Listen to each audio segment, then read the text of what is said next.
नमस्कार दोस्तों, आज हम बहुत आसान भाषा में समझेंगे बिजनेस इकोनॉमिक्स क्या होता है और इसके इम्पोर्टेंट सवालों के जवाब भी इसी वीडियो में मिलेंगे। तो चलिए शुरू करते हैं।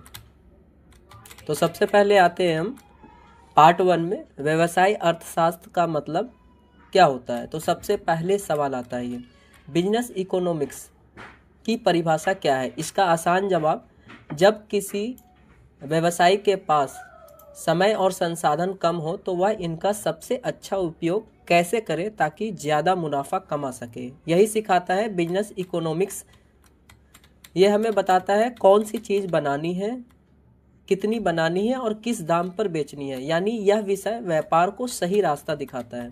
अब आते हैं हम लोग पार्ट 2 के तरफ। 3 मुख्य आर्थिक समस्याएं क्या होती हैं, अर्थशास्त्र की मूल समस्याएं क्या होती हैं। तो इसका सरल जवाब दिया जाए तो हर देश और हर बिजनेस को 3 फैसले सबसे पहले लेने पड़ते हैं। अब कौन कौन से फैसले, अब एक बेसिक एग्जांपल से भी समझाऊं आप लोगों को। तो अगर कोई बिजनेस स्टार्ट करना चाहते हो आप, तो 3 समस्याएं आएगी। क्या क्या आएगी, सबसे पहले क्या सोचोगे बेटा, क्या उत्पादन करें, यानी कि कौन सी चीज़ बनानी है। यानी क्या बनानी है, मान लेते हैं हम बिस्किट बनानी है, मोबाइल बनानी है, कपड़ा बनाना है, दवाई बनाना है। तो सबसे पहले क्या डिसीजन हम लेंगे, क्या उत्पादन करें। फिर उसके बाद आता है कि कैसे उत्पादन करें, यानी सोच तो लिया हमने, अब इसको कैसे बनाएंगे। तो बनाने में क्या हम लोग यूज़ करेंगे, सबसे पहले क्या कहा, सस्ता तरीका, यानी कि सबसे सस्ता देखेंगे कि कैसे बनेगा ये चीज़। अगर बिस्कुट ही ले लिए तो सबसे सस्ते तरीके से कैसे बनेगा, तभी तो मुनाफा ज़्यादा कमा पाओगे।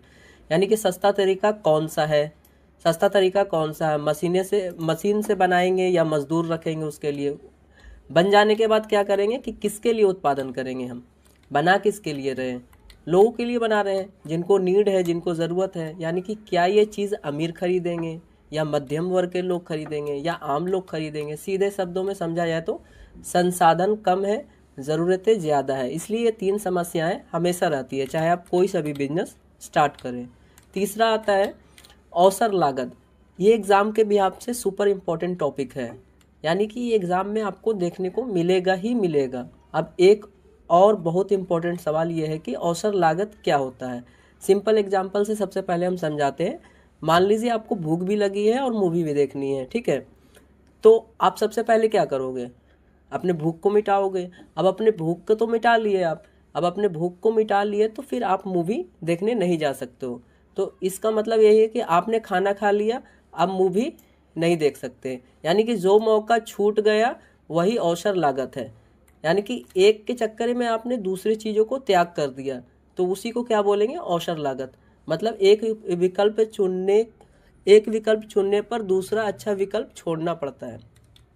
अब आ जाते हैं पार्ट 4 की तरफ। इसमें क्या है, पीपीसी यानी प्रोडक्शन पॉसिबिलिटी कर्व। ये भी एग्ज़ाम के बिहाफ से बहुत ही इंपॉर्टेंट सवाल है और ये लॉन्ग टर्म में भी आ जाता है या तो शॉर्ट फॉर्म में भी आ सकता है। तो ये क्या होता है, पीपीसी एक ग्राफ है। पीपीसी एक ग्राफ है जो दिखाता है कि सीमित संसाधनों से 2 चीज़ें कितनी मात्रा में बन सकती है। इसमें 3 बातें याद रखने वाली है। कौन कौन सी हैं, वर्क के अंदर का बिंदु संसाधन का पूरा उपयोग नहीं हो रहा है, वर्क पर बिंदु संसाधनों का बेहतरीन उपयोग हो रहा है, वर्क के बाहर उत्पादन असंभव, और सबसे ज़रूरी बात, पीपीसी अवसर लागत को भी दिखाता है। यानी एक चीज़ ज़्यादा बनाने के चक्कर में क्या होता है, दूसरी चीज़ बनानी पड़ती है, यानी कम बनानी पड़ती है। अब आते हैं हम लोग पार्ट 5 की तरफ। पार्ट 5 में क्या है, सूक्ष्म और व्यापक अर्थशास्त्र। मोस्ट इम्पॉर्टेंट है 10 मार्क्स के लिए। ये मतलब कि आपको देखने को मिलेगा ही मिलेगा। अब आते हैं मतलब कि सूक्ष्म और व्यापक अर्थशास्त्र में क्या अंतर होता है। तो सबसे पहले हम देखेंगे सूक्ष्म अर्थशास्त्र क्या होता है। छोटे स्तर की पढ़ाई होती है ये, जैसे एक ग्राहक, एक दुकान, एक कंपनी। छोटे स्तर की एक वस्तु की कीमत कैसे तय होती है। अब व्यापक अर्थशास्त्र क्या होता है, बड़े स्तर की, जैसे पूरे देश को इंक्लूड करेगा, जैसे जीडीपी हो गई, महंगाई हो गई, बेरोजगारी हो गई, कोई विषय की आप चर्चा ले लो। देश की अर्थव्यवस्था की स्थिति बताता है। कौन बताता है, व्यापक अर्थशास्त्र। अब सरल भाषा में अगर समझे तो सूक्ष्म का मतलब क्या होता है, छोटा, यानी कि छोटा हिस्सा। व्यापक का मतलब क्या होता है, पूरी अर्थव्यवस्था। अब आते हैं पार्ट 6 की तरफ। बिजनेस इकोनॉमिक्स का दायरा क्या है, यानी इसका स्कोप क्या है। बिजनेस इकोनॉमिक्स का दायरा क्या है, इसका मतलब यह है कि किन किन चीज़ों को कवर करता है ये बिजनेस इकोनॉमिक्स। इसका दायरा बहुत बड़ा है। मांग और आपूर्ति को समझना। मांग और आपूर्ति से मतलब क्या है, जैसे कि मार्केट में जिस चीज़ की मांग चल रही है वो चीज़ आप अगर मैन्युफैक्चर कर रहे हो तो वो उसकी कीमत भी यानी कि ज़्यादा रहेगी मांग के हिसाब से। उसी हिसाब से क्या होगा, कीमत तय होगी कि यानी मांग ज़्यादा है तो कीमत भी उसी हिसाब से तय करनी पड़ेगी। अब अगला आते हैं लागत और लाभ की गणना। आपने कीमत तय कर लिया, ठीक है, आपने देख लिया कितना मांग है, तो उसमें बनाने के लिए जो लागत आप लगाए हो उसके हिसाब से लाभ की गणना करना है। यानी 10 रुपये की सामान बनाए हो तो 15 रुपये की बेच रहे हो तो 5 रुपये प्रॉफिट आ रहा है उसमें। अब आ रहा है कौन सा तरीका सस्ता है या चुनना, यानी कि किस तरीके से हम अपने प्रोडक्ट को बनाएं कि कम से कम खर्चा आए और मुनाफा अच्छा आए। भविष्य की योजना बनाना है, यानी कि आज अगर हमारी मैन्युफैक्चर से अगर 10 रुपये की कमाई हो रही तो आगे चल के ऐसा नहीं है कि भविष्य में भी 10 रुपये होनी चाहिए, क्योंकि आगे भविष्य में ग्रो करनी चाहिए। कोई भी बिजनेस ऐसे ही टिकता है। कुल मिलाकर यह देखा जाए तो बिजनेस इकोनॉमिक्स से हम क्या समझते हैं, यह व्यापार को बेहतर फैसले लेने में मदद करता है। तो आने वाले टाइम में ये बहुत ही इंपॉर्टेंट है हमारे लिए। तो यहीं पे इस क्लास को ख़त्म किया जाता है। तो दोस्तों नमस्ते दोस्तों, आज हम यूनिट 2 कंज्यूमर बिहेवियर को बहुत ही आसान और मज़ेदार तरीके से समझेंगे। इस वीडियो में हर इम्पोर्टेंट टॉपिक आएगा, एग्जाम्पल भी मिलेगा और साथ में एग्जाम में लिखने लायक डेफिनेशन भी बताऊंगा। तो चलिए शुरू करते हैं। टॉपिक 1, उपभोक्ता व्यवहार, कंज्यूमर बिहेवियर। सबसे पहले जानते हैं कि उपभोक्ता व्यवहार होता क्या है। इसके लिए हम एग्जाम्पल के थ्रू समझेंगे। मान लीजिए आप बाज़ार में चॉकलेट खरीदने जाते हैं, ठीक है। आप सोचते हो कौन सी चॉकलेट लूँ, सबसे पहले क्या सोचोगे, कौन सी चॉकलेट लूँ, कितनी कीमत में लूँ, कितनी क्वांटिटी लूँ, यही सोचोगे। ये सोचने का क्या तरीका होता है, यही सोचने का जो तरीका होता है वही कहलाता है उपभोक्ता व्यवहार। अगर हम डेफिनेशन के थ्रू समझें किताबी भाषा में तो साफ साफ ऐसे होगा, उपभोक्ता व्यवहार वह प्रक्रिया है जिसमें उपभोक्ता यह निर्णय लेता है कि कौन सी वस्तु कब, कैसे, कितनी मात्रा में खरीदा जाए। अब दूसरे टॉपिक की ओर हम आते हैं, उपयोगिता यानी यूटिलिटी। ये एग्ज़ाम के लिए मोस्ट इम्पॉर्टेंट टॉपिक है, तो इसे ध्यान से देखिएगा। उपयोगिता का मतलब क्या होता है, किसी वस्तु से मिलने वाली संतुष्टि, यानी आप उस वस्तु से कितना सेटिस्फाई हो। एग्जाम्पल के थ्रू आप मान लेते हैं आपने एक सेब खाया है, ठीक है, आपको खुशी मिली, तो यह क्या है, उपयोगिता है। इसके डिफिनेशन क्या होंगे बेटा, उपयोगिता वह संतुष्टि है जो किसी वस्तु को उपभोग करने से प्राप्त होता है। अब आते हैं हम टॉपिक 3 के ऊपर। टॉपिक 3 में क्या है, उपयोगिता ह्रास का नियम यानी DMU रूल क्या कहता है। ये 100% एग्जाम में आपको दिखेगा ही दिखेगा, तो इसे भी ध्यान से देखिएगा। यह रूल क्या कहता है, जैसे जैसे एक वस्तु को बार बार खाते या इस्तेमाल करते हैं, हर बार मिलने वाली नई संतुष्टि हो जाती है, हर बार मिलने वाली नई संतुष्टि कम हो जाती है, ठीक है। अब इस एग्जाम्पल के थ्रू इस डेफिनेशन को आसानी से समझेंगे हम। अब जैसे आपने एक चॉकलेट खरीदा, ठीक है, अभी आपने एक चॉकलेट खरीदा, तो आपने एक चॉकलेट खाया तो आपको शुरू में बहुत मज़ा आया, ठीक है। आप दूसरी चॉकलेट खाओगे तो आपको उससे थोड़ा, जो पहली वाली चॉकलेट है उससे कम मज़ा आएगी। अब तीसरी खाओगे तो आपका क्या होगा, एक टाइम ऐसा आएगा, तीसरी खाओगे, चौथी खाओगे, एक टाइम ऐसा आएगा आपका मन भर जाएगा, मन नहीं करेगा खाने का। तो यानी सेटिस्फैक्शन जो है धीरे धीरे घट जाती है, यही कहता है ह्रास का नियम, और ये बहुत इंपॉर्टेंट है। तो आप चॉकलेट के थ्रू ऐसे याद रखोगे तो आपको एग्जाम टाइम में याद रहेगा। इसकी डेफिनेशन अगर हम लिखना चाहें एग्जाम में तो ऐसे लिख सकते हैं, सीमांत उपयोगिता ह्रास का नियम कहता है कि लगातार उपभोग करने पर प्रत्येक अतिरिक्त इकाई से मिलने वाली संतुष्टि घटती जाती है। अब आते हैं हम नेक्स्ट टॉपिक के ऊपर। नेक्स्ट टॉपिक हमारा क्या है, उदासीनता वक्र यानी इनडिफरेंस कर्व। ये भी एग्जाम के बिहाफ से वेरी इंपॉर्टेंट कॉन्सेप्ट है। या उन दो वस्तुओं का कॉम्बिनेशन दिखाता है जिनमें उपभोक्ता बराबर संतुष्टि मिलती है। आइए इसको एग्जाम्पल के थ्रू समझते हैं। तो एग्जाम्पल में क्या कहते हैं, आपको मान लेते हैं 2 बिस्कुट मिलती है, ठीक है, 2 बिस्कुट और 1 नमकीन है आपके पास। जितनी खुशी मिलती है वही खुशी एक बिस्कुट प्लस 2 नमकीन से भी मिलती है। मान लेते हैं आपको 2 बिस्कुट दिया जाता है और 1 नमकीन दिया जाता है, ठीक है। अब जितनी खुशी वो दोनों चीज़ें खाने में मिल रही है, वही अगर अब मैं घटा के 2 बिस्कुट की जगह 1 बिस्कुट कर दूं और 1 नमकीन की जगह 2 नमकीन कर दूं, तब भी आपको उतनी ही खुशी मिलेगी और वैसे भी आपको उतनी ही खुशी मिलेगी। तो इन दोनों को मिलाकर बनता है आईसी कर्व, यानी कि इसी को बोला जाता है कि अगर कोई रिप्लेस कर देंगे हम कोई आइटम को, तो हमें खुशी जो है कम नहीं होगी, उतनी ही हमको संतुष्टि मिलेगी। अब इसको हम डेफिनेशन के थ्रू समझते हैं। उदासीनता वृक्क वह वर्क है जो 2 वस्तुओं के उन संयोजनों को दर्शाता है जिनसे उपभोक्ता को समान संतुष्टि मिलती है। अब आते हैं हम अपने नेक्स्ट टॉपिक की ओर। नेक्स्ट टॉपिक है बजट रेखा। यह भी एग्जाम के नज़रिए से वेरी इंपॉर्टेंट टॉपिक है। यह दिखाती है कि उपभोक्ता अपने पैसे में 2 चीज़ें कितनी खरीद सकता है। मान लेते हैं, एग्जाम्पल के थ्रू हम समझते हैं इसको। मान लेते हैं आपके पास 20 रुपये हैं, ठीक है। आपके पास 20 रुपये हैं, आपको क्या चिप्स और जूस खरीदना चाहते हो आप, ठीक है। अब 20 रुपये में कितने कॉम्बिनेशन बन सकते हैं, यही आपकी बजट लाइन है। अब मैं 3 बच्चे से अगर पूछता हूँ कि 20 रुपये में आपको चिप्स और जूस खरीदने, ठीक है, और 5 रुपये की एक जूस मिलती हो और 5 रुपये की एक बिस्कुट मिलती हो, ठीक है, तो कोई बच्चा बोलेगा मैं 3 जूस खरीदूंगा, कोई बोलेगा मैं 1 बिस्कुट खरीदूंगा, कोई बोलेगा 2 बिस्कुट 2 चिप्स खरीदूंगा। तो सबका जो है कॉम्बिनेशन अलग अलग होता है, वो अपनी संतुष्टि के हिसाब से बोलेंगे। तो वही आप अपना पॉकेट में पैसे देख के ही बजट बनाओगे, तो उसी को क्या बोलेंगे बेटा, बजट। तो इसकी डेफिनेशन अगर हम देखें, बजट रेखा वह रेखा है जो उपभोक्ता की आय का मतलब होता है जो हमारे पास पैसे हैं, आय के अनुसार 2 वस्तुओं के संभव संयोजनों को दिखाती है। यानी अपने, जैसे कि आपके पापा घर में काम करते होंगे तो सैलरी मिलती होगी, तो वो सैलरी से जितनी सैलरी आती होगी उसी हिसाब से महीने का राशन लाते होंगे, ठीक है। तो उसी को दर्शाया जा रहा है कि आपके पास जितना पैसा है उसी के हिसाब से आप कॉम्बिनेशन बनाओगे, उसी को क्या बोलेंगे, बजट बोलेंगे। अब आते हैं हम अपने नेक्स्ट टॉपिक के ऊपर, जो है उपभोक्ता संतुलन, कंज्यूमर इक्विलिब्रियम, ठीक है। ये भी एग्जाम में अधिकतर पूछा जाने वाला सवाल है। इसको देखते हैं क्या बोलता है ये।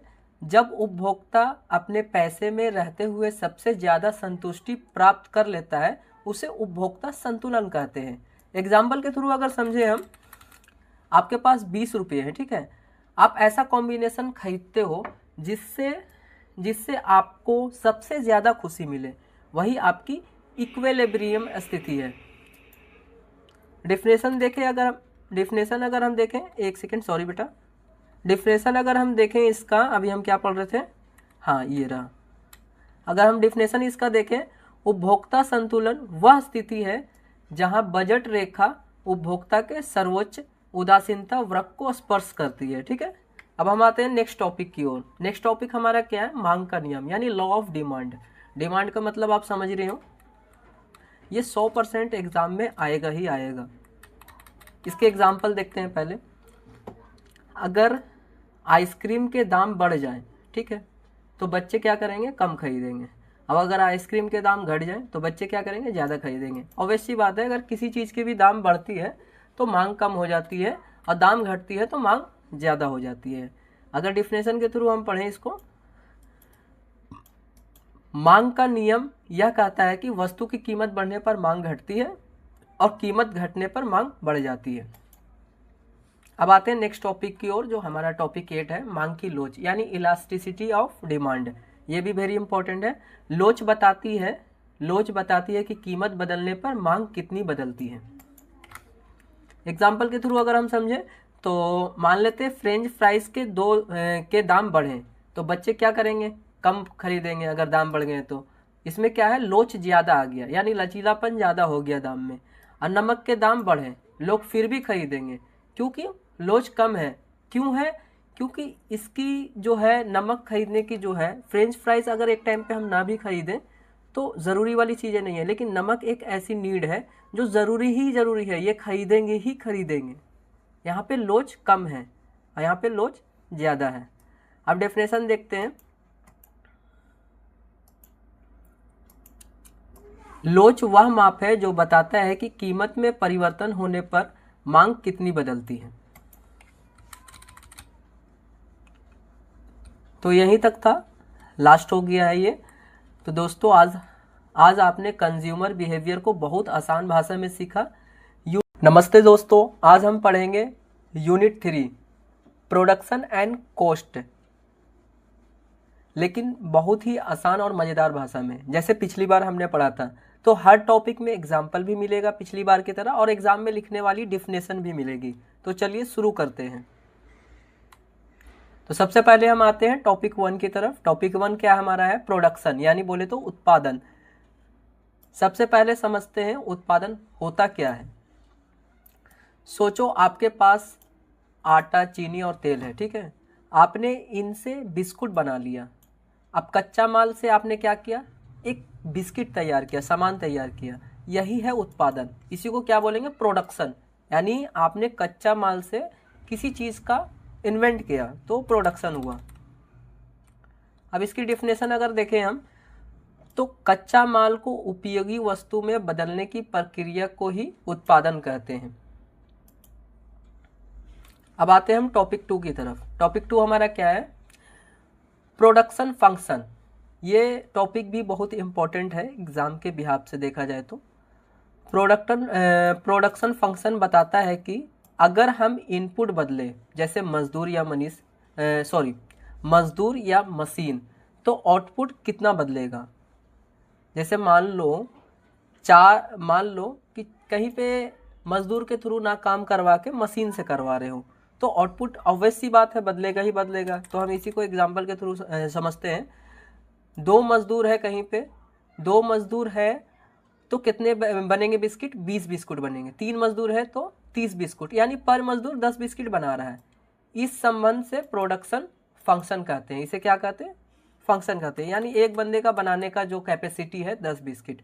डेफिनेशन देखा जाए तो उत्पादन फलन इनपुट और आउटपुट के बीच संबंध को दर्शाता है। यानी जितना इनपुट दीजिएगा बेटा उतना आउटपुट निकलेगा। इसका बोलने का मतलब यही था। अब आते हैं टीपी, एपी, एमपी क्या होता है। सुपर इंपॉर्टेंट टॉपिक है, ठीक है। एग्जाम्पल के थ्रू समझते हैं। सबसे पहले मान लो 5 मजदूर 50 बिस्कुट बनाते हैं, ठीक है। तो इसमें क्या है? 5 मजदूर 50 बिस्कुट बनाते हैं, तो टोटल कितना उत्पादन हुआ? टोटल प्रोडक्शन, यानी टीपी का मतलब हुआ टोटल प्रोडक्शन।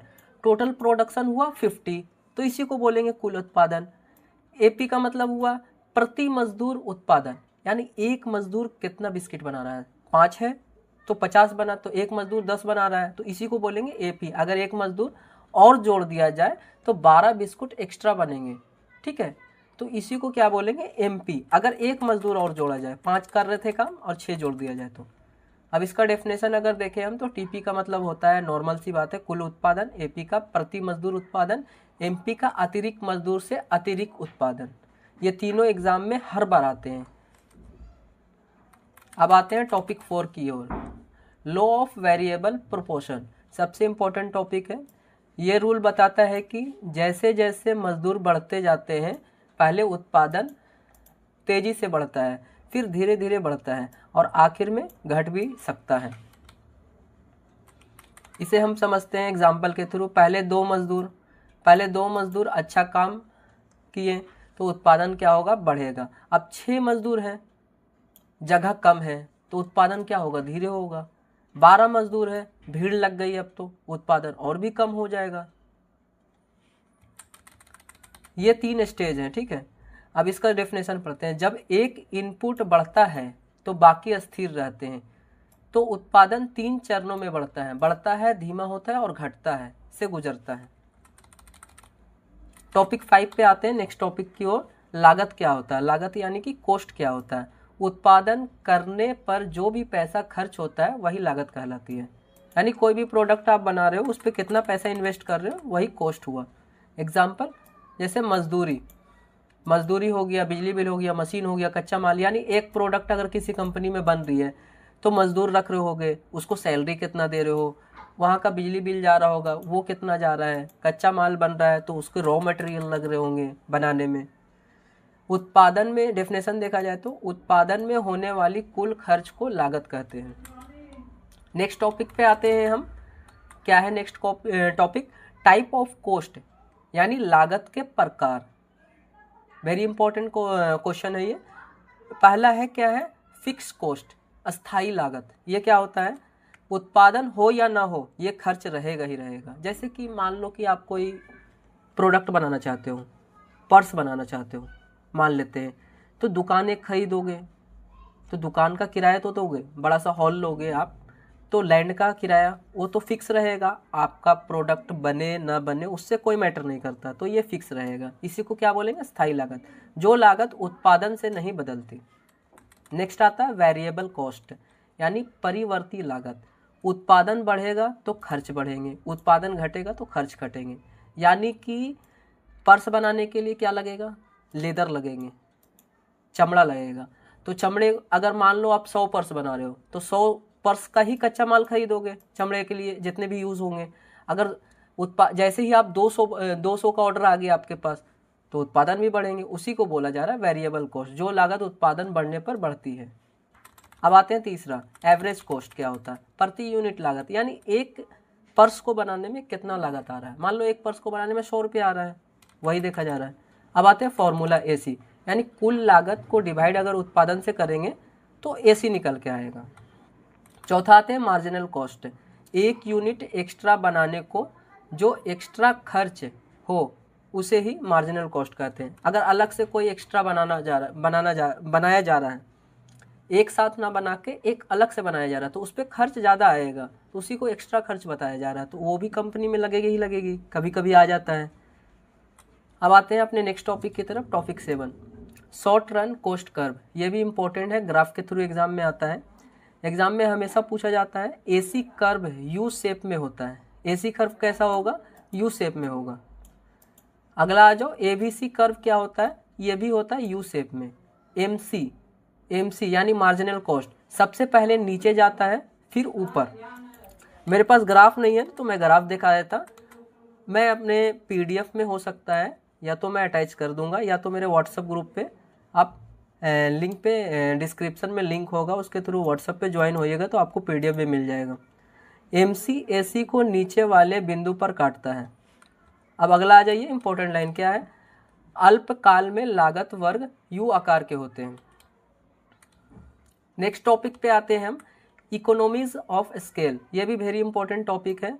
अगर 100 की जगह 1000 बिस्कुट बनाते हैं तो कच्चा माल सस्ता मिलेगा। बिल्कुल सी बात है। अगर 100, जहाँ जिस कंपनी में 100 बन रहा है, अचानक से 1000 बनाने लगे तो कच्चा माल जो एक हफ्ते हम उठाएंगे तो सस्ता मिलेगा, लागत कम होगी और इसकी इकोनॉमी ऑफ स्केल अच्छी होगी। बड़े पैमाने पर उत्पादन करने से लागत कम होती है, सीधी सी बात है। तो यही था, यहीं तक था। नमस्ते दोस्तों, आज हम सीखेंगे यूनिट 4 मार्केट स्ट्रक्चर। यह चैप्टर बहुत इजी है और इंटरेस्टिंग है, क्योंकि इसमें हम जानेंगे कि बाजार कितने तरह के होते हैं और उनमें कीमतें कैसे तय होती है। इस वीडियो में हर टॉपिक एग्जाम्पल और आसान डेफिनेशन के साथ मिलेगा। तो चलिए शुरू करते हैं। सबसे पहले टॉपिक 1 शुरू करते हैं। क्या है मार्केट स्ट्रक्चर? क्या होता है? मार्केट स्ट्रक्चर का मतलब है बाजार में कितनी कंपनी है और किस तरह की कंपटीशन करती है। एग्जाम्पल देखें हम, एक जगह सिर्फ एक कंपनी हो उसे क्या बोलेंगे बेटा? मोनोपोली। एक जगह हजारों दुकानें हो उसे बोलेंगे परफेक्ट कंपटीशन। कुछ कंपनी हो तो उसे क्या बोलेंगे? ओलिगोपोली। डिफिनेशन की ओर आते हैं। बाजार संरचना को उन स्थितियों और समूह कहते हैं जिनसे यह तय होता है कि कंपनियां कैसे काम करती है, कीमतें कैसे तय होती है और प्रतियोगिता का स्तर कितना होता है। अब आते हैं हम अपने नेक्स्ट टॉपिक की ओर। नेक्स्ट टॉपिक क्या है? परफेक्ट कंपटीशन, यानी सबसे आसान और इम्पोर्टेंट टॉपिक है यह सबसे ज्यादा कॉम्पिटिटिव मार्केट होता है। इसकी 5 मुख्य विशेषताएं होती है। क्या होता है? पहला विशेषता है क्या? बहुत सारी कंपनियां सब एक जैसी वस्तुएं बेचते हैं, ठीक है, कोई भी कीमत तय नहीं कर सकता है। चौथा, मांग और आपूर्ति से कीमत बनती है। पांचवा, खरीदार और विक्रेता दोनों के पास पूरी जानकारी होती है। एग्जाम्पल के तौर पे अगर मैं एग्जाम्पल देखूं तो क्या है? सब्जी मंडी, फल बाजार, हर जगह वही चीज, बहुत सारे सेलर। यानी सब्जी मंडी देखा जाए तो सब्जी मंडी में क्या है? सिर्फ सब्जी बिकता है, तो उसी को हम बोलेंगे परफेक्ट कंपटीशन। यानी डेफिनेशन अगर हम पढ़े तो जहां बहुत सारे विक्रेता एक जैसी वस्तुएं बेचते हैं और कोई भी अकेले कीमत को नियंत्रित नहीं कर सकता, उसे परफेक्ट कंपटीशन कहते हैं। अब आते हैं हम टॉपिक 3 की ओर, जो है कि मोनोपोली, यानी ये भी एग्जाम के बिहाफ से इंपॉर्टेंट क्वेश्चन है। मोनोपोली का क्या मतलब है? अभी मैं ऊपर बताया था, बाजार में सिर्फ एक ही कंपनी हो। इसकी खास बातें क्या क्या है? पहला है नंबर 1, एक ही सेलर हो, कोई कंपटीशन नहीं हो। नंबर 3, कीमत वही तय करता हो, यानी जो सेलर हो। चौथा क्या है? एंट्री करना बहुत मुश्किल हो। ठीक है, एग्जाम्पल के तौर पे इंडियन रेलवेज। ठीक है, इंडियन रेलवेज भारत में ज्यादातर लॉन्ग डिस्टेंस ट्रेन सिर्फ वन प्रोवाइडर पे चलती है, यानी इंडियन रेलवेज। डेफिनेशन क्या है? जहां पूरे बाजार पर सिर्फ एक विक्रेता का अधिकार हो और वह कीमत खुद तय करे, उसे ही क्या बोलेंगे? मोनोपोली। अब एग्जाम्पल के थ्रू मैं अगर समझाऊं, इंडियन रेलवेज में अगर दिल्ली से कश्मीर जाने का किराया 500 है, तो अगर वो टिकट मुझे 500 में मिल रहा है, तो ऐसा नहीं है कि आपको 300 में मिलेगा, आपको भी 500 में ही मिलेगा। तो जो उसकी कॉस्ट है कौन तय कर रहा है बेटा? सेलर तय कर रहा है। वो सेलर कौन है? सिर्फ एक है, इंडियन रेलवेज। अब टॉपिक 4 की ओर आते हैं। टॉपिक 4 क्या है? मोनोपोलिस्टिक्स कंपटीशन। यह भी एग्जाम के लिए मोस्ट इंपॉर्टेंट टॉपिक है। यह मार्केट ना परफेक्ट है और ना मोनोपोली है, जो हमने अभी ऊपर दोनों पढ़े, दोनों के बीच की है। इसमें कई कंपनियां होती हैं। दूसरी क्या खास बात है? लेकिन सब अलग अलग तरह का प्रोडक्ट बेचते हैं। तीसरी क्या खास बात है? प्रोडक्ट डिफ्रेंसिएशन होता है। चौथी क्या है? हर कंपनी का अपना ग्राहक होता है। एग्जाम्पल के थ्रू अगर हम समझते हैं, आइसक्रीम का ब्रांड ले लेते हैं। ठीक है, आइसक्रीम का बहुत सारा ब्रांड है मार्केट में, जैसे अमूल भी आइसक्रीम बेच रहा है, क्वालिटी वॉल्स भी बेच रहा है, मदर डेयरी भी बेच रहा है, सब आइसक्रीम बेचते हैं। बट सबका टेस्ट, पैकेजिंग, नाम सब अलग अलग होता है। उसी को क्या हम बोलेंगे? Monopolistic competition. यानी सामान तो एक बेच रहे हैं, बट क्या है, अमूल का आइसक्रीम आप अगर खरीदोगे, अगर अमूल का कुल्फी खरीदोगे आप, कुल्फी एक आइसक्रीम है, तो उसकी प्राइस अलग रखेगा, पैकेजिंग अलग रखेगा। क्वालिटी वॉल्स की कुल्फी खरीदोगे, उसकी प्राइस क्वालिटी अलग होगी। मदर डेयरी की खरीदोगे तो उसकी प्राइस और क्वालिटी अलग होगी। तो बोलने का मतलब यही है, इसी को क्या बोलेंगे? Monopolistic competition. अब चलिए हम डिफिनेशन पढ़ते हैं। जहां कई कंपनियां सामान पर थोड़ी अलग अलग वस्तुएं बेचती है और हर कंपनी अपने प्रोडक्ट को अलग साबित करती है, उसे मोनोपोलिस्टिक कंपटीशन कहते हैं। अब चलिए हम चलते हैं नेक्स्ट टॉपिक की ओर। नेक्स्ट टॉपिक क्या है? ओलिगोपोली। ये भी वेरी वेरी इंपॉर्टेंट है। ओलिगोपोली बाजार में बहुत कम बड़ी कंपनियां होती है। पहला नंबर 1, कुछ बड़ी कंपनियां। नंबर 2, एक कंपनी को फैसला बाकी कंपनियों को प्रभावित करता है, इसमें प्राइस वार हो सकता है। चौथा, अक्सर कंपनियां मिलकर काम करती है। एग्जाम्पल के थ्रू समझते हैं। इंडियन टेलीकॉम मार्केट, जैसे कि जियो हो गया, एयरटेल हो गया, वोडाफोन हो गया, ये 3 कंपनियां और पूरा बाजार इनसे चलता है। जैसे अब देखा जाए डेफिनेशन, जहां बहुत कंपनियां पूरे बाजार को नियंत्रित करती है और एक कंपनी प्राइसिंग से बाकी कंपनी को प्रभावित होती है, उसे ओलिगोपोली कहते हैं। जैसे मान लो जियो का रिचार्ज सस्ता है, एयरटेल का थोड़ा महंगा है, तो जियो के पास नेटवर्क क्या है? ज्यादा है, और एयरटेल के पास क्या है? कस्टमर कम है। तो क्या प्राइस से थोड़ा सा क्या हो रहा है? प्रभावित हो रहा है एक दूसरे का कंपनी। नेक्स्ट टॉपिक की ओर अपने आते हैं हम। क्या है? डुओपोली। डुओपोली यानी नाम से ही तुम लोगों को पता लग रहा होगा, डुओ, डुओ यानी कि दो।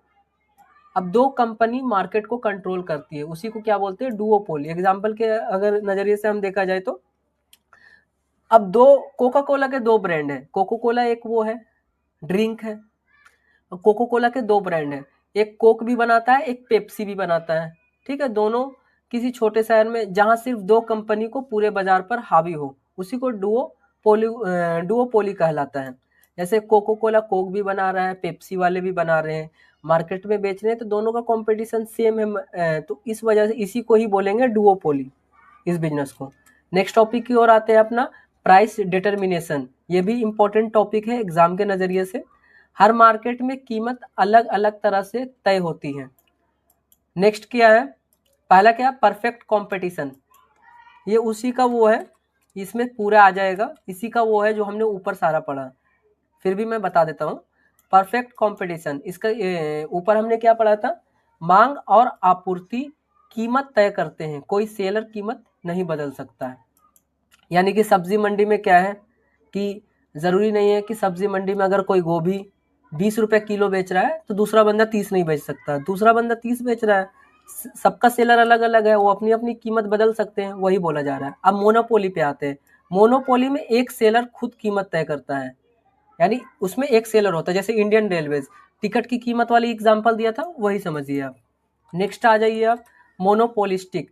इसमें क्या होता है, कीमत थोड़ी कंपटीशन से, थोड़ी प्रोडक्ट डिफ्रेंसिएशन से तय होता है। जैसे अमूल की कुल्फी हो गई, अब किसी की पैकेजिंग अच्छी है तो जो कस्टमर है उसके तरफ अट्रैक्ट होंगे, तो कोई मतलब कि प्रोडक्ट के थोड़ा सा डिफरेंट करके कस्टमर को कंपटीशन दे रहा है, कोई प्राइस थोड़ा लो कर दे रहा है, कोई प्राइस हाई करके क्वालिटी बेटर दे रहा है, तो ऐसे करके कंपटीशन हो रहा है। अब आते हैं नेक्स्ट, क्या है, ओलिगोपोली। कंपनी एक दूसरे को देखकर कीमत तय करती है, ये सिंपल है। अब यहीं तक हुआ, ये था लास्ट टॉपिक। अब यहाँ से हम खत्म करते हैं। तो नमस्ते दोस्तों, आज हम पढ़ेंगे यूनिट 5 जो कि है कॉन्टेम्पोरी इशू, यानी आज की मॉडर्न इकोनॉमी में क्या क्या बदलाव आए हैं और उनका व्यापार पर क्या असर पड़ता है। इस वीडियो में हम GST, globalization, digital economy, e commerce, poverty और अनएम्प्लॉयमेंट जैसे सभी इंपॉर्टेंट टॉपिक्स बहुत आसान भाषा में सीखेंगे। तो चलिए शुरू करते हैं। सबसे पहला टॉपिक क्या है, topic 1, GST, goods and service tax. सबसे इम्पोर्टेंट टॉपिक है जो एग्जाम में आता ही आता है। जीएसटी एक ऐसा टैक्स है जिसमें पूरा देश एक ही टैक्स सिस्टम पर चलता है। एग्जाम्पल के तौर पे अगर हम देखना चाहें, पहले मिठाई पर अलग अलग राज्यों में अलग अलग टैक्स लगाया जाता था, अब पूरे भारत में एक ही टैक्स लगता है जो कि है जीएसटी। जीएसटी का फुल फॉर्म क्या होता है बेटा, good and service tax. GST की खास बातें क्या है, एक देश एक टैक्स। दूसरा क्या है, चीजें सस्ती और साफ टैक्स सिस्टम। तीसरा क्या, व्यापार करना आसान। अगर जीएसटी की डेफिनेशन हम देखें तो जीएसटी का डेफिनेशन क्या है, जीएसटी एक अप्रत्यक्ष कर है। कर का मतलब क्या होता है, कर का मतलब टैक्स होता है। अप्रत्यक्ष कर है जिसमें पूरे देश में वस्तुओं और सेवाओं पर एक समान कर लगाया जाता है, यानी एक समान टैक्स लगाया जाता है। अब आते हैं अपने नेक्स्ट टॉपिक की ओर। नेक्स्ट टॉपिक क्या है, ग्लोबलाइजेशन। ये वेरी वेरी इंपॉर्टेंट है एग्जाम के बिहाफ से। ग्लोबलाइजेशन का मतलब क्या होता है, दुनिया एक दूसरे से ज़्यादा जुड़ गई है। अब देखा जाए एग्जाम्पल, जैसे चीन में बना मोबाइल भारत में बिकता है, भारत की दाल विदेश जाती है, यानी सबसे ज़्यादा चाइना सामान हमारे देश में मोबाइल बिकता है। तो इसी को क्या कहते हैं, ग्लोबलाइजेशन, एक दूसरे का स्थानांतरण हो रहा है। यही है क्या, ग्लोबलाइजेशन के हमारे यहाँ का कोई सामान उनके देश में बिक रहा है, उनके देश का सामान हमारे देश में बिक रहा है। फायदे क्या क्या है, नई तकनीक आती है दूसरे देशों से, दुनिया भर से चीज़ें मिलती है, इससे क्या होता है, रोजगार में भी बढ़ोतरी होती है। अब इसके नुकसान सुन लीजिए, नुकसान क्या क्या होते हैं। स्थानीय उद्योगों पर दबाव पड़ता है, यानी मान लीजिए दूसरे देशों से मोबाइल आ रहा है तो उनकी बिक्री हमारे देश में जो बन रही है वो कम सेल हो रही है, विदेशी कंपनियां ज़्यादा कंपटीशन लाती हैं। अगर इसकी डेफिनेशन देखा जाए बेटा, तो जब दुनिया के देश आपस में व्यापार, तकनीक और संस्कृति के माध्यम से जुड़ जाते हैं, उसे ही क्या कहते हैं, वैश्वीकरण। अब वैश्वीकरण क्या होता है, वैश्वीकरण वही ग्लोबलाइजेशन जो हम बताए, इसे हिंदी में बोलते हैं। अब नेक्स्ट आते हैं, नेक्स्ट टॉपिक हमारा क्या है, एक सेकेंड, हाँ यहीं थे हम। नेक्स्ट टॉपिक हमारा क्या है, डिजिटल इकोनॉमी। ये भी एग्जाम के बिहाफ से सुपर इंपॉर्टेंट टॉपिक है। डिजिटल इकोनॉमी का मतलब क्या होता है, मोबाइल इंटरनेट ऐप की मदद से पैसा खर्च करना, कमाना और लेन देन करना। जैसे आजकल तो गूगल पे, यूपीआई, बहुत सारी चीज़ें आ गई है, पेटीएम हो गया, डिजिटल इकोनॉमी का एक हिस्सा बन गया है लॉकडाउन के बाद। अब इसके फायदे सबसे पहले देखते हैं, क्या क्या फायदा हुआ इनके आने से। पैसा तुरंत ट्रांसफर हो जाता है, कैश की ज़रूरत कम पड़ती है, रिकॉर्ड भी सुरक्षित रहता है। अगर आपने किसी को भेज दिया तो रिकॉर्ड रहेगा आपको कि आपने पैसा दिया है। अब इसके डेफिनेशन देखें, वह अर्थव्यवस्था जो डिजिटल तकनीक, इंटरनेट और ऑनलाइन लेन देन पर आधारित हो, उसे डिजिटल अर्थव्यवस्था कहते हैं। अब आते हैं अपने नेक्स्ट टॉपिक की ओर, जो टॉपिक 4 है, ई कॉमर्स। ई कॉमर्स क्या होता है, आज के डेट में ई कॉमर्स बहुत तेजी से ग्रो हो रहा है, आने वाले समय में और तेजी से ग्रो होगा। ई कॉमर्स का मतलब क्या होता है, ऑनलाइन सामान खरीदना और बेचना, ये बहुत ज़्यादा हो गया है। अगर आप लोगों को भी समझ आ रहा होगा ई कॉमर्स क्या होता है। अगर नहीं समझ आ रहा है तो मैं समझा रहा हूँ। जैसे आपने सुना होगा अमेज़न, फ्लिपकार्ट, मीशो, ज़ोमैटो, ये सब ई कॉमर्स बिजनेस है। ई कॉमर्स का मतलब ये ऑनलाइन सामान बेचते हैं, ऑफलाइन नहीं बेचते हैं। इनके कहीं पे भी आपने ऑफलाइन शॉप नहीं देखा होगा। अब इससे फ़ायदा क्या होता है, कस्टमर को घर बैठे चीज़ें मिल जाती है, कीमतों की तुलना आसान हो जाती है, व्यापारी को बड़ा बाजार मिलता है। अब तो क्या हो रहा है, अब जैसे कि ये सब चीज़ें आ गई है, ब्लिंकिट हो गया, बिग बास्केट हो गया, ये सब तो 10 मिनट में डिलीवरी दे रहे हैं। यानी कस्टमर को क्या हो रहा है कि 10 मिनट में सामान मिल जा रही है। तो ई कॉमर्स बहुत तेज़ी से बढ़ रहा है। इसके डिफिनेशन अगर मैं बताना चाहूँ, इंटरनेट के माध्यम से वस्तुओं और सेवाओं की खरीद बिक्री को ही ई कॉमर्स कहते हैं। नेक्स्ट टॉपिक आता है बेटा पोवर्टी। पोवर्टी यानी कि गरीबी। गरीबी का मतलब क्या है? गरीबी का मतलब है व्यक्ति अपनी बुनियादी ज़रूरतें, बुनियादी ज़रूरत क्या क्या होता है? घर, कपड़ा, मकान, हमने सुने ही कहावत। जैसे खाना, कपड़ा, घर ठीक से पूरा ना कर पाए उसी को क्या बोलते हैं कि वो गरीबी रेखा से नीचे हैं। अब इसके एग्जाम्पल अगर हम देखें, अगर किसी परिवार की आमदनी इतनी कम है कि वह 2 समय का खाना भी मुश्किल से जुटा पा रहा है, तो वह गरीब का शिकार है। जैसे कि आपने देखा होगा झुग्गी में रहने वाले लोग, मतलब कि वो लोग 2 टाइम का खाना भी जुटा नहीं पाते ठीक से, तो क्या है, वो गरीबी रेखा से नीचे हैं। जब व्यक्ति अपनी मूलभूत आवश्यकताओं को पूरा करने में असमर्थ हो, उसे गरीबी कहते हैं। अब आते हैं टॉपिक 6 के ऊपर, क्या है? बेरोजगारी। जब योग्य और काम करने के इच्छुक लोग काम ना कर पा सके, वही बेरोजगारी है। यानी कि बहुत सारे हमारे देश में आपने सुना होगा कि मतलब कि बहुत ही वैकेंसी नहीं आ रही है, तो वो क्या है, पढ़ रहे हैं, बैठे हुए हैं, तो वो क्या है, बेरोजगार हैं एक तरीके से। एग्जाम्पल अगर मैं समझाऊं बेटा, कई बार पढ़ाई पूरी होने के बाद भी नौकरी नहीं मिलती है, यही क्या होता है, बेरोजगारी होता है। बेरोजगारी के प्रकार होते हैं, कितने प्रकार होते हैं? एक होता है खुली बेरोजगारी। खुली बेरोजगारी यानी बिल्कुल काम नहीं है, ठीक है। दूसरा क्या है? आवरणीय, एक सेकेंड, हाँ, दूसरा क्या है बेटा? आवरणीय बेरोजगारी, आवश्यकता से ज्यादा मजदूर। अब तीसरा क्या है? मौसमी बेरोजगारी, मौसम के आधार पर काम। ये सब आपने पढ़ा भी होगा पहले भी। मौसमी बेरोजगारी क्या है? जैसे सीजन के हिसाब से, कोई कोई सीजन में काम चल रहा है या कोई सीजन में नहीं चल रहा है। शिक्षित बेरोजगारी यानी पढ़े लिखे लोगों को काम नहीं मिल रहा आज के डेट में। इसका डेफिनेशन अगर मैं पढ़ूं, जब काम करने की क्षमता और इच्छा होने के बावजूद व्यक्ति को काम ना मिले, उसे ही बेरोजगारी कहते हैं। अब आते हैं हम अपने नेक्स्ट टॉपिक की ओर। नेक्स्ट टॉपिक क्या है? डेमोनेस्टिएशन। ऑप्शनल है बट इम्पोर्टेंट है, यानी कभी कभी आ जाता है। देशन में पुराने नोट बंद कर नए नोट चलाना। एग्जाम्पल क्या है? देशन नहीं बेटा, सॉरी, गलती से लिखा गया होगा पीडीएफ में, इसे बोलेंगे देश। देश में पुराने नोट बंद कर नए नोट चलाना।